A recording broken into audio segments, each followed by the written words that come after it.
Good evening, ladies and gentlemen, and thanks for joining us in tonight's edition of the 8 p.m. bilingual newscast. Making news tonight, judicial proceedings on the Martinez Zogo case have opened today at the Yaoundé Military Court, 1 year following the tragic assassination of the journalist, where the case sees 17 individuals comprising both civilians and military personnel facing charges. Well, you will get details in tonight's newscast. And sports, Cotton Sport of Garoua shares poise with Stade Reina of Melong at the Reunification Annex Stadium as day one of the MTN Elite One playoff up comes to a close. Good evening, ladies and gentlemen. Thanks for joining us. Well, it's the 8 p.m. bilingual newscast right here on Spectrum Television. Oriane Donkeng opens this news in the French language. Good evening to you, Oriane. Bonsoir, Onila Donette. Mesdames et messieurs, bonsoir et bienvenue au journal. Comme annoncé en titre, affaire Martinez-Zogo, l'audience renvoyée au lundi 15 avril 2024. La première s'est ouverte ce jour au tribunal militaire de Yaoundé, plus d'un an après l'assassinat du journaliste. 17 personnes civiles et militaires sont dans le banc des accusés. Inès Panga. 17 personnes civiles et militaires sont dans le box des accusés. Plus d'un an après la découverte du corps sans vie et mutilé de Martinez Zogo, l'audience s'ouvre ce 25 mars 2024 au tribunal militaire de Yaoundé. Elle démarre avec la présentation et l'identification des accusés et témoins au juge, la présentation des chefs d'accusation aux 17 personnes concernées.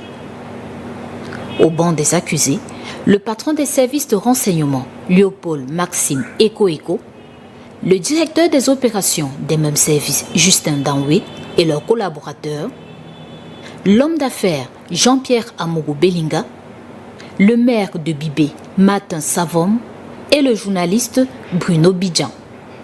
Selon l'ordonnance de renvoi du juge d'instruction Pierrot Nassizier, ils sont poursuivis pour assassinat, filature, torture, complicité d'assassinat, complicité de torture, conspiration, arrestation, séquestration ou encore violation de consignes.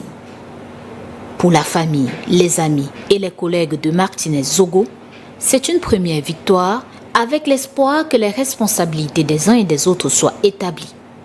Une étape importante qui les aidera à faire leur deuil. Au quotidien, c'est compliqué. Mais vous savez, vous avez toujours ces images-là en tête. Et vous ne pouvez pas oublier. Chaque jour, vous revez, vous pensez à votre papa. C'est compliqué, vous ne pouvez pas tourner la page et dire que non. On l'a enterré, maintenant je dois passer à autre chose. Mais c'est pas ça. Là, il est encore à la mort. Le réseau des défenseurs des droits humains en Afrique centrale, le REDA, appelle à la tenue d'un procès transparent et l'opinion publique souhaite que ce procès révèle les implications des personnes accusées. Et l'audience est donc renvoyée au lundi 15 avril 2024. Robert Kona, un des pères fondateurs du Parti camerounais pour la réconciliation nationale, exclu définitivement de cette formation politique. Un courrier a d'ailleurs été transmis au ministre de l'administration territoriale à cet effet. Ceci fait suite à une rencontre ce jour à Yaoundé des cofondateurs du PCRN. Ceux-ci ont rappelé que le poste de président national est électif et non dévolu aux fondateurs. Dans un communiqué conjoint, ces cofondateurs relèvent que leur décision est motivée par les nombreux rappels à l'ordre de Robert Kona face à ces actes de rébellion qui ont d'ailleurs créé la confusion dans l'opinion publique et entamé la sérénité de ce parti politique résolu à participer aux prochaines échéances électorales. L'exclusion définitive de Robert Kona s'adosse également sur les dispositions statutaires et réglementaires du parti et celles-ci rejoignent le rapport d'instruction du comité d'éthique et de surveillance. Toujours en politique, créé le 24 mars 1985, le Rassemblement démocratique du peuple camerounais, RDPC, a célébré ses 39 ans d'existence hier. Entre autres activités, d'importants meetings qui ont permis aux leaders de ce parti de battre le rappel des troupes. C'est le constat fait dans la circonscription de Douala 1er où les militants et les militantes se sont fortement mobilisés à l'occasion de cet anniversaire du parti au pouvoir. Makeda Lidi-Nyochong et Jules Epor pour les détails. C'est ici, à la salle des fêtes d'Akwa à Douala, que les militants du Rassemblement démocratique du peuple camerounais, section Vouri 1, ont célébré le 39e anniversaire de leur parti le dimanche 24 mars 2024. Président des sections, sous-sections, présidente de l'OFRDPC, les jeunes du parti des Flammes de cette circonscription et les sympathisants se sont rassemblés pour promouvoir les idéaux du président national Paul Biya et se projeter sur les prochaines élections. Au président de la République, qui est un gage de paix, de sérénité, d'assurance pour l'avenir économique de notre pays.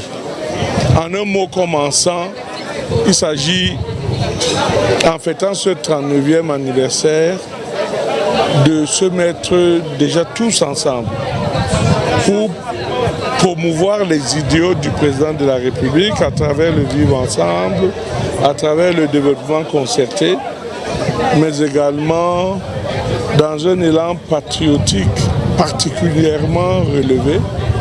Mais toutes les dispositions ont déjà été prises pour améliorer nos scores aux prochaines élections présidentielles, législatives et municipales.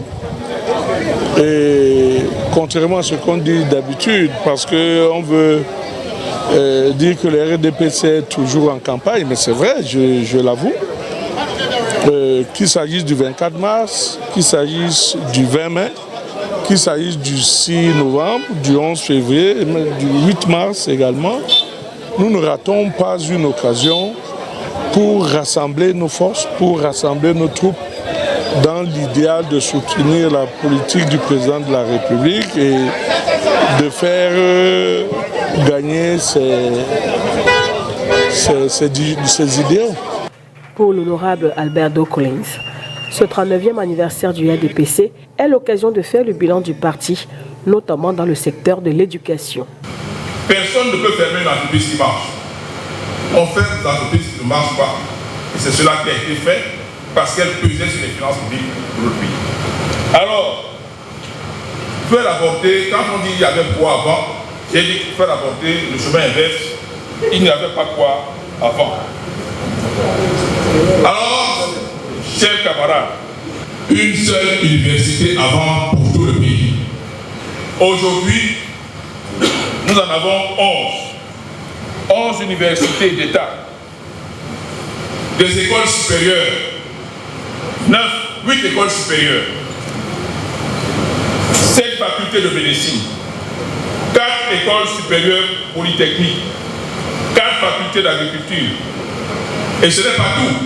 Il faut ajouter à cela 500 institutions privées, les IPES, les institutions d'enseignement privé. Est-ce que cela existait avant? Créé le 24 mars 1985, le RDPC a célébré ses 39 ans le dimanche 24 mars 2024. Anniversaire placé sous le sceau de la consolidation des acquis et la continuation des idéaux de paix, de démocratie et autres justice sociale prônés par le chef de l'État, Paul Biya. Les institutions dépendent de... Loin de la politique, les travaux de traitement des nids de poules sur l'axe du rond-point Loncac au rond-point de l'école publique de Bastos seront livrés ce 28 mars 2024, tel que précisé dans le contrat. Le maire de la ville de Yaoundé a effectué une descente sur le site de ce chantier. Ce jour étaient présents Inès Pangan et Thierry Honte. C'est l'une des étapes dans la matérialisation du plan d'action de la mairie de la ville de Yaoundé pour l'année 2024. Le projet de réalisation et de réhabilitation des infrastructures routières se concrétise ici sur l'axe qui part du rond-point Loncac au rond-point de l'école publique de Bastos. Ce qui était à la base des travaux de traitement de nids de poules doit tenir compte d'un problème dû à la mauvaise canalisation des eaux issues de certaines entreprises voisines. Plutôt que de traiter des nids de poules, on s'est retrouvé dans une bande qui était suffisamment dégradée à cause du déversement des eaux de ruissellement produites par les voisins. Et au point qu'il a été nécessaire de construire un dallo pour faciliter l'écoulement de ces eaux. L'attention de ces entrepreneurs est attirée et ils devront veiller à améliorer le traitement de leurs eaux de canalisation. Je les ai amenés à constater eux-mêmes de visu les conséquences de leurs actes. Je les ai également avisés qu'ils doivent s'attendre à recevoir des amendes écrites et qu'ils doivent également s'atteler à réparer techniquement les ouvrages de traitement des eaux de leurs établissements commerciaux respectifs. Il s'agit d'une station-service, d'un grand hôtel et d'un casino. Ces travaux, d'une durée de 6 mois, sous financement propre de la mairie de la ville de Yaoundé, seront livrés ce 28 mars 2024. D'autres axes routiers de la capitale bénéficieront également d'entretien. Dans les tout prochains jours, nous allons lancer le chantier de traitement de réhabilitation de la voie qui part du carrefour Obili vers carrefour Biémassi. Et dans la même zone, et là ce sera Yaoundé 6, et dans la même zone, il y a l'autre axe très important aussi qui part du carrefour de la morgue du CHU à Mélène vers le centre zoologique de Biémassi, avec une bretelle qui va vers le carrefour Mek à Yaoundé 7. La descente du maire de la ville de Yaoundé sur le site de ce chantier, c'est ce 25 mars 2024. Toujours au sujet des travaux de réhabilitation, rendons-nous cette fois-ci à Edea où certains axes routiers des quartiers de la ville sont en travaux. Le maire a lancé donc les travaux de reprofilage, d'adduction d'eau et d'éclairage public dans le quartier Mboué ce 22 mars 2024 pour la satisfaction des populations présentes à ce lancement. Reportage.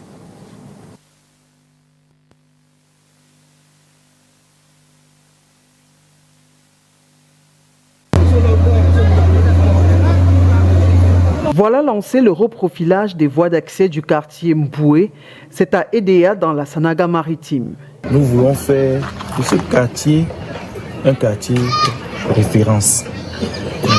Vous constatez vous-même que les routes ne circulent plus. Et au-delà du reprofilage simple, nous avons un gros travail de rechargement. C'est-à-dire qui demande, il est annoncé tout à l'heure, plus de 30 camions de terre avec tous les autres travaux que nous allons effectuer. Donc c'est un travail important pour redonner de la fluidité et du développement dans ce quartier qui, je l'ai dit tout à l'heure, est juste à côté de la maison du parti, à côté de la nationale numéro 3. Bref, c'est un quartier central de la ville d'Edea. Nous voulons également par la même occasion dire que Mboué n'est pas oublié. Mboué n'est pas oublié. On parle toujours des mêmes quartiers, mais aujourd'hui nous sommes venus en Mboué pour redonner au centre de la ville d'Edea toutes ces lettres de noblesse. Ce 22 mars 2024, le maire de la ville a procédé au lancement de ces travaux, non sans annoncer d'autres projets pour le bien-être des habitants. Nous aurons ici une borne fontaine qui sera installée dans les mois qui viennent, probablement d'ici le mois d'août ou septembre, qui va permettre également de rajouter au dispositif existant pour permettre aux populations d'avoir l'eau potable de façon facile et à proximité. Et nous avons également programmé l'aménagement de quelques espaces avec des lampadaires solaires. Tout ceci pour dire que dans notre plan d'aménagement de la ville, les grands quartiers, Mbanda, qu'on a déjà eu à citer plusieurs fois, sont dans le pipe. Mais aujourd'hui, nous sommes en Mboué pour redonner à Mboué toutes ces lettres de noblesse. Et c'est une population satisfaite qui a salué ces travaux. Le maire de la ville d'Edea est un fils de ce quartier également. Nous l'avons adopté comme on avait adopté son père. Et le travail qu'il est en train de faire aujourd'hui pour nous va en droite ligne de l'idée de développement qui s'est créée au début de son mandat. Son arrivée ici aujourd'hui pour nous est une planche de salut. Et cette planche de salut, nous allons la prendre à bras le corps pour que la communauté urbaine soit également satisfaite de la discipline que nous allons implémenter dans notre quartier. Le maire d'Edea dit être dans une dynamique de réhabilitation des voiries de la ville avec les moyens à sa disposition, question de permettre aux populations de vaquer paisiblement à leurs occupations. Et promesse est faite pour la réalisation de ces ouvrages en 2024. 3 semaines déjà que les fidèles musulmans observent le jeûne du mois de Ramadan. Durant cette période, les petits commerces se développent à proximité des lieux de prière, une pratique autorisée par le Coran. L'activité n'est pas proscrite par le Saint-Coran. Les commerces autour de la mosquée devraient tout de même se faire dans le respect des principes établis par le prophète dans le livre saint. Seuls les produits recommandables et autorisés peuvent se vendre autour du lieu de prière, particulièrement en cette période réservée aux jeûnes du mois de Ramadan. Vous allez voir dans la soirée des femmes qui vendent les beignets, des femmes qui vendent la bouillie. Vous allez constater que tout le commerce qui est exercé autour de la mosquée, c'est du licite. Et c'est le conseil que nous leur donnons. Autour de la mosquée, nous acceptons tous les commerces licites. Il y en a qui font le commerce des gadgets tels que les chapelets, les chapeaux, les vêtements. Vous savez, c'est un moment où le commerçant, en réalité, qui fait dans le licite, peut se retrouver autour de la mosquée à vendre aux musulmans ce qui est licite. Le temps consacré à la prière et au jeûne doit d'ailleurs être saisi par les fidèles musulmans pour partager avec les autres, croyants ou pas. À partir de 16 heures, les dispositions sont prises de telle manière que les jeunes, toutes les personnes qui jeûnent, puissent, à partir de 18 heures, lorsqu'on fera l'appel pour la rupture du jeûne, puissent prendre quelque chose et mettre dans la bouche. Vraiment, nous disons, alhamdulillah, c'est une très grande rénovation dans cette mosquée. Et ce n'est pas seulement les musulmans qui participent, hein. C'est-à-dire qu'il y a des frères chrétiens qui arrivent aussi, ils mangent. C'est ça la communion aussi. Le jeûne du mois de Ramadan constitue l'un des 5 piliers de l'islam. Au cours de ce mois, les musulmans ne doivent ni manger ni boire. Et ne pas oublier que c'est un moment de privilège, rappelle l'imam. Bassirou Faye is Senegal's new president. Well, while all Senegalese were going to the polls on Sunday, those based here in Cameroon were sending in their support. Well, our reporter Crystal Asek-Swele went down to the street 24 hours to that election and gathered some reaction by the Senegalese community present here in Douala. Her report.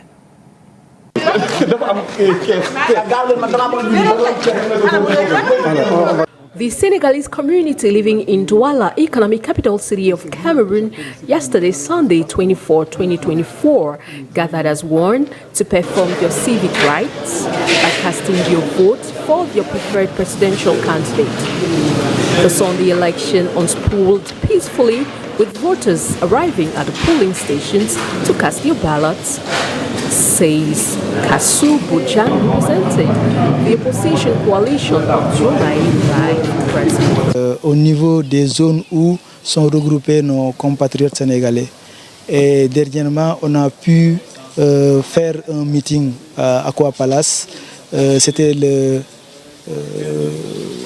jeudi dernier, qui a drainé beaucoup de monde, et notamment même les gens qui sont des autres coalitions. Le but était de les convaincre à pouvoir voter utile, comme on dit chez nous, de manière à ce que notre candidat sorte le mieux possible premier du centre.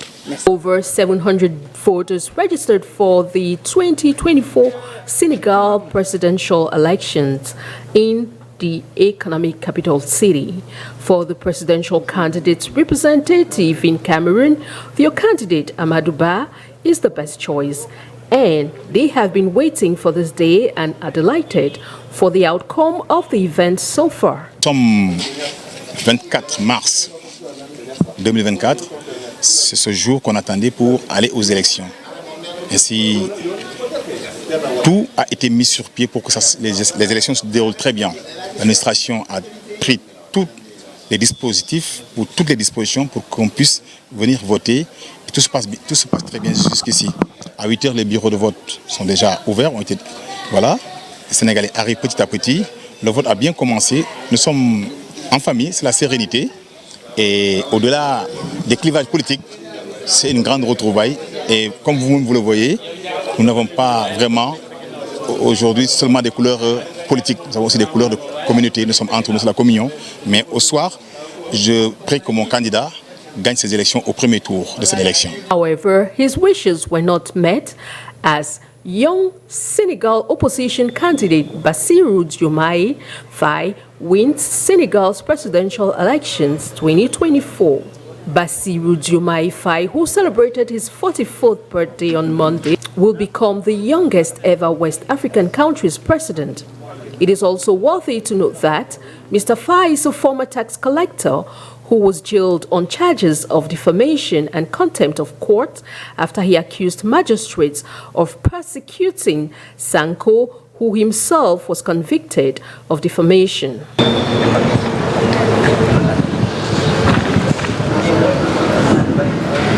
But it is important to note that Mr. Faye has not yet been announced as or officially announced as the president of Senegal, but the polls suggest so, seeing that he is ahead of every other candidate, and has also received a congratulatory message from the ex-president, the incumbent president, Macky Sall.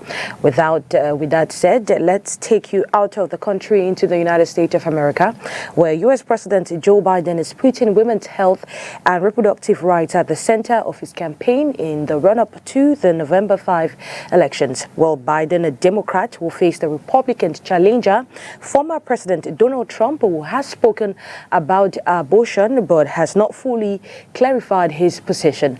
Well, let's listen to this report as prepared by our partners, The Voice of America. On the campaign trail, U.S. President Joe Biden is putting women's health and the right to an abortion front and center. Biden, a Democrat, signed a new executive order this week expanding U.S. government research on women's health and pledged funds to study issues including reproductive health and menopause. Think of all the breakthroughs we've made in medicine across the board, but women have not been the focus. Research has been taking much too long to get to you all. If you send me a Democratic Congress that supports reproductive freedom, I promise you, we will restore Roe v. Wade again as the law of the land. Roe v. Wade is a 1973 Supreme Court ruling that granted women a constitutional right to an abortion. But in 2022, the court reversed itself and left the power to enact abortion laws to individual states. Republican-controlled legislatures have since passed laws restricting abortion in nearly 24 states. Biden's expected Republican opponent, former President Donald Trump, appointed the conservative justices to the court whose votes helped to overturn Roe v. Wade. He says he thinks states should stay in charge. But he has cautioned Republicans on the abortion issue, saying they need to win elections. Polling has shown that most Americans do not support a total ban on abortion. Trump says he supports some exceptions. Ronald Reagan and myself, like Ronald Reagan, believe in the exceptions for rape and incest and the life of the mother. I believe in the exceptions. On a radio show this week, Trump addressed limits on how far into a pregnancy an abortion should be legal. 15 weeks seems to be a number that people are agreeing at, but I'll make that announcement at the appropriate time. That same day, Trump answered media covering the Florida primary. Do you think a 16-week abortion ban is smart? We'll be talking about that soon. How soon? We'll be talking about it very soon. Political analysts say the abortion issue will loom large in the presidential election. Biden has the easier task. He simply supports a restoration of Roe v. Wade. For Trump, He has to be careful what he says. He has to please all of the factions of the evangelical community, which is very difficult to do because they favor various degrees of strictness when it comes to anti-abortion policy. The abortion issue, analysts add, is especially important for women who make up more than half of the voting electorate. Laurel Bowman, VOA News, Washington.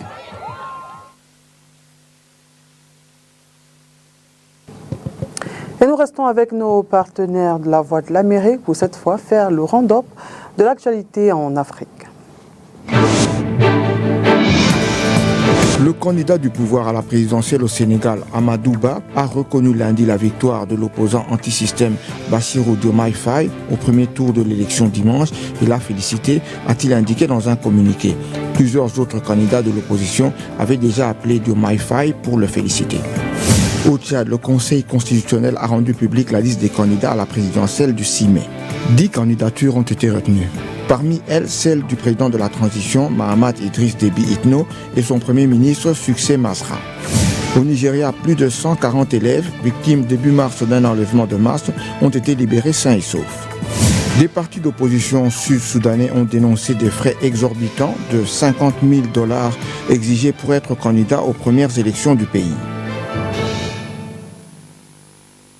News out of the country, in sport, Young Sport Academy Colombe Sportive Victoria United recorded a win in match day 1 of the MTN Elite 1 playoff up, picking up 3 points, while Coton Sport and Stade de Renard shared spoils. On Sunday, Florent Batum secured Colombe 3 points against Canon Sportif, his 4th goal since joining the south side from Dynamo of Douala. The same Sunday saw title contenders Dynamo fall into the hands of Victoria United, as Richmond Jay's second half goal was a decisive moment for this Limbe-based side. Chindo John Bosco lived up to the occasion for Young Sport Academy this Monday against Gazelle FA of Garoua. Between title holders Coton Sport and Stade de Renard, where the Cotonistes will find the back of the net. First, just after 30 minutes of play through Naftali Agada's power shot that will beat goalkeeper Hashu Querido to put the Garoua Bay side in front. However, Stade de Renard will fight back to level scores effort that will pay off at the 81st minute with a goal by Brice Sinjo. As it stands, we have Colombe Sportive, Young Sport Academy and Victoria United on 3 points, while Stade de Renard and Coton Sport are on 1 point.